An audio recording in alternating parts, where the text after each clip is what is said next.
Are you an adult child that has inherited a property or a professional working in the senior space? Probate, guardianship, senior relocation.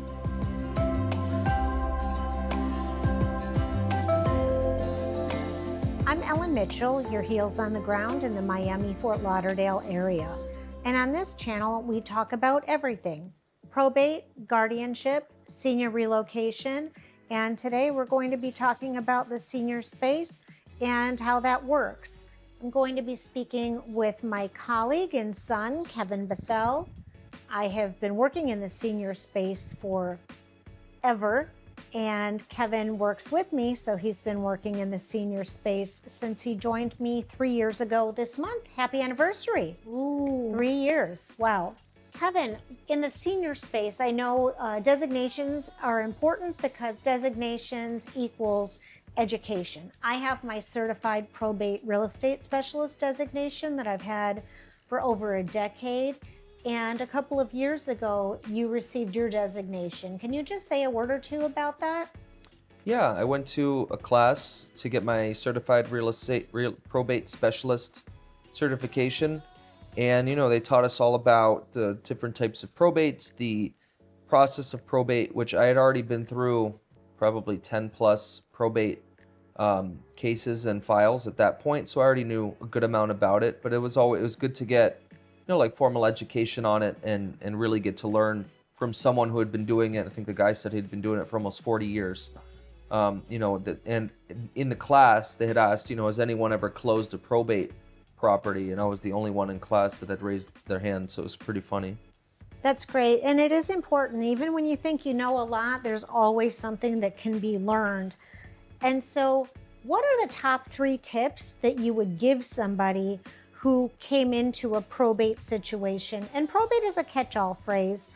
Perhaps you inherited a property from a parent or a loved one, and it's not going through probate, but it's a vacant property that you've inherited.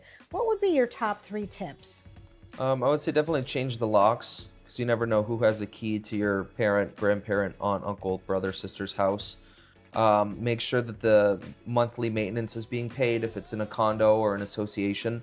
A lot of older people use checks, and if they're using checks and they pass away, they're obviously not sending a check every month. And how quickly do the associations start? And yeah, they will try to foreclose or try to do some funny business very quickly. I mean, they're especially down here in South Florida, they move very fast. And empty the fridge, and make sure all of the utilities stay on. I guess those would be the top 4. Very good. So what I hear you saying is change the locks on the door. Get rid of the perishable items. That's a big one. Make sure that the heirs are paying the condominium association fees. A lot of elderly people are writing checks, and we've seen so many families that have the money, but the properties go into foreclosure because they assume it's just a monthly withdrawal from the checking account, and it's not. And what was your 4th one? Make sure all the utilities are up to date as well. Make sure all the utilities are on. A property in Florida without AC for 6 months could be completely ruined by mold or something. Very good. Thank you for that point. And what makes the senior space different than a traditional real estate sale? I'd say there's a lot more to it. A traditional sale or a traditional purchase is somebody wants to list their house, they do it, you list it, they sell it, and it's done. In the senior space, with the probate, you have to deal with the probate attorney. You have to deal with when you're selling the house of a deceased, they have to establish who it goes to, it depends on if there's a will or a trust, if it has to go through probate or not. There's just many more steps. And I'd say a lot of realtors, it's hard to get a realtor even on the phone. So to trust a realtor to get you through all of those steps and to know each step along the way, the proper language to use in the contracts, the questions to ask the attorneys so that you're not assuming and sending an attorney a contract and then them having to come back and say, no, like all of this is not going to work, and then everything you just worked on negotiating a deal is for nothing.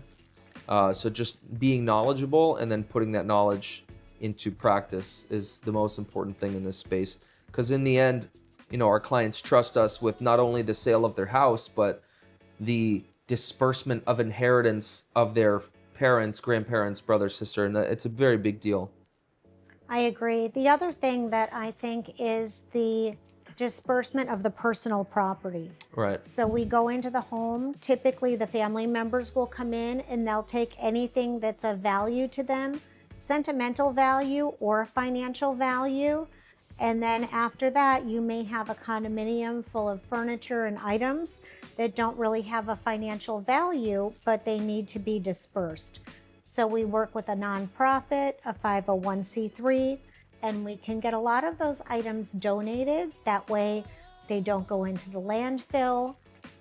They go to the 501c3 whose purchases benefit children with autism education. The sellers get a tax-deductible receipt, and people at the lower end of the wealth gap, people are really struggling right now. They're able to purchase things that they could ordinarily not afford. So a lot of benefits for that. Instead of throwing stuff and calling 1-800-JUNK and just putting everything in the landfill. That I would say is the most common thing, and we just don't do that. And then I guess the fourth and final question. No, I've got two more. Why do you like working in that space? Kind of with what we were just talking about, being able to help the families is really nice. I'm sure all over the country, but especially in South Florida, like people really like to take advantage of others, especially when there's a death, and there's money involved and a house involved. It's kind of all the vultures start swooping in. And it's nice to be that barrier between people who are trying to take advantage of a family and the family themselves. The investors or wholesales trying to buy the house for pennies on the dollar, or neighbors who said that a seller that passed away, they could take all of their furniture for free or all of their silver because they told them that or something. It's nice to be able to take care of these families, especially where a lot of them are out of state, or even right now we're dealing with one out of the country.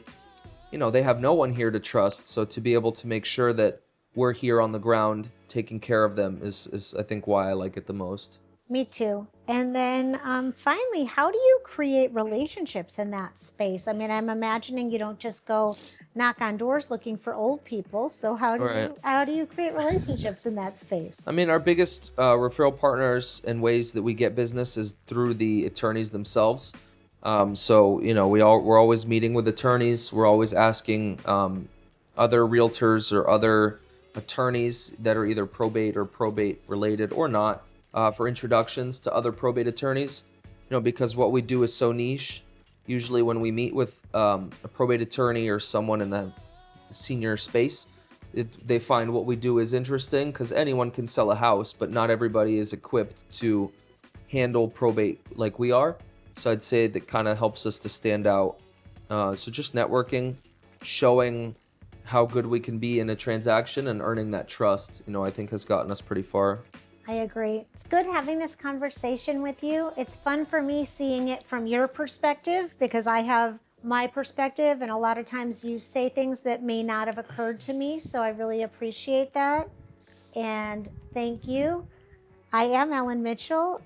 I hope that you've liked this episode. If you could please like or subscribe, or like and subscribe. If you have any comments, questions, or ideas for future episodes, please put them in the comments below. I do read all of them, and my intention with these videos is to educate, inspire, and grow this community.